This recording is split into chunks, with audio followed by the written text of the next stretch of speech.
ওমা, আজকে একটু সকালবেলা আলু পুরি বানিয়ে দাও তো। মোনা, আমি তো কখনো আলু পুরি বানাইনি।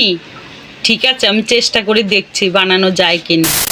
প্রথমে একটা প্লেটে আলু সিদ্ধ নিতে হবে, পরিমাণ মতো পেঁয়াজ কুচি, ধনে পাতা কুচি, হলুদের গুঁড়ো, লবণ, মিট মশলা, চিকেন মশলা, গোলমরিচের গুঁড়ো, ম্যাগি মশলা দিয়ে সুন্দর করে মাখিয়ে রেখে দিতে হবে। তারপর একটা বাটিতে পরিমাণ মতন ময়দা, লবণ, তেল দিয়ে সুন্দর করে মাখিয়ে অল্প অল্প জল দিয়ে একটা ডো বানিয়ে নিতে হবে। তারপরে একটা গোলা নিয়ে সুন্দর করে পুরটা দিয়ে সুন্দর করে মুখটা ঢেকে দিতে হবে। তারপরে সবগুলো বানিয়ে আস্তে আস্তে করে বানিয়ে নিতে হবে পুরির মতো।